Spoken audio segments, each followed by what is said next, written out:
Greetings. This is Imam Isa here. I wanted to address this concept. There's something going around. I want to call it white boy Islam. What is white boy Islam?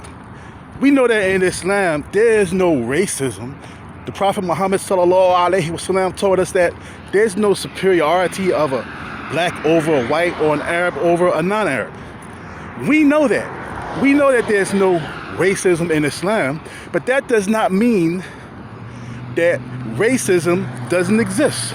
That doesn't mean that we don't live in a racist society here in America. Everything in America is racist. You can't escape racism in America. Racism is in the school system. It's in the policing. It's in the roads. The roads that you drive on are determined by the race. You can't buy a house without race being involved. You can't rent an apartment without racism being involved. It's involved in the court system. It's involved in employment. Everywhere you go, racism is involved in this country. So what is white boy Islam? That's when a person, a brother of Caucasian descent, or even an Arab or a Pakistani descent, they come to America or they start talking about America as if there's no racism. And so when you speak out against racism, they act as a buffer between the racists and the Muslims who are speaking out against racism. Or they act as a buffer between the racists and the black people who are speaking out against racism. For instance, last year, there was an international outrage about police brutality.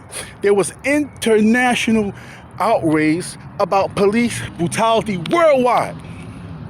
And so one prominent Muslim speaker, Caucasian, happens to be Caucasian, he was asked about police brutality at one of the conferences. And this Caucasian Muslim speaker is well known and everybody loves the way he runs down the Arabic, and he's so impeccable with his Arabic, and so people are mesmerized by what he says.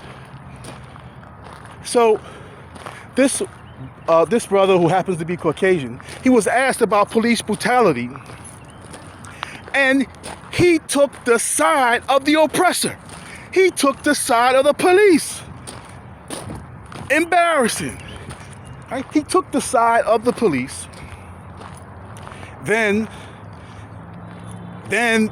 he's defended by his friends, which always happens. But he takes the side of the police, and there's a verse in the Quran. And I'm not preparing any notes. I'm just speaking right off the cuff. Anybody wants to debate this, we can debate it, and I'll crush you, because the facts are the facts.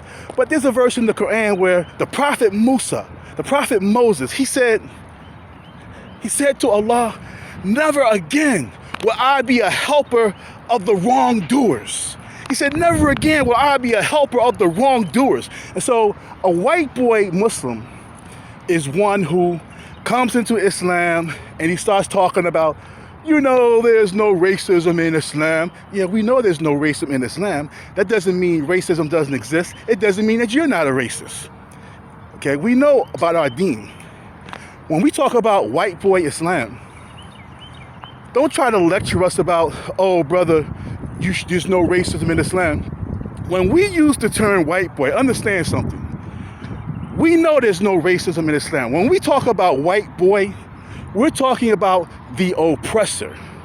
Just like if the Palestinian talks about the Zionists, you're not going to lecture the Palestinian about, oh brother, we don't have any animosity against Jews and we don't hate people because they're Jews. We know that. But you also understand the situation he's in. You would never go to the Palestinian and talk about there's no racism in Islam. You would never do that. You would never act like his situation is not real. You wouldn't try to gaslight the Palestinian.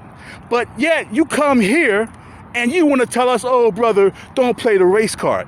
All you're doing is you're being a pawn in the hands of the racists. So when we talk about white boy Islam, this is a white Muslim who is clueless, who's privileged, and he's probably a racist himself and doesn't even realize it. Because you can be a racist and not realize you're a racist. Someone has to wake you up and show you that you're a racist. So we're not going to call any individual a racist because his defenders will jump up. His black defenders will jump up and say, oh, I've known the brother for so long. He's not a racist. Yeah, but yet he stood up and he defended the power structure. He stood up and he defended Pharaoh. He stood up and defended Pharaoh. And there's a lot of Muslims from these different countries that come here and they act as buffers. So when we talk about white boy Islam, what we're saying is, why don't you listen to the oppressed? Allah is with the oppressed. The Prophet Muhammad, peace and blessings be upon him, taught us that the prayer of the oppressed has no filter to Allah. That prayer is answered quickly. Allah loves to hear the prayer of the oppressed. So don't you come and stand against the oppressed with your white boy version of Islam.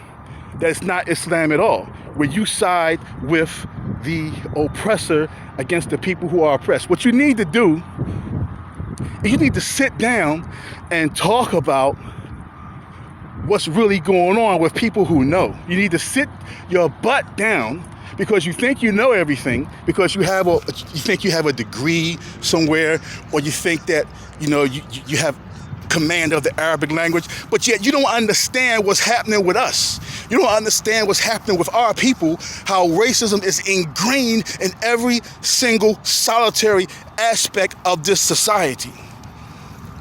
You need to learn something, and don't be a white boy Muslim.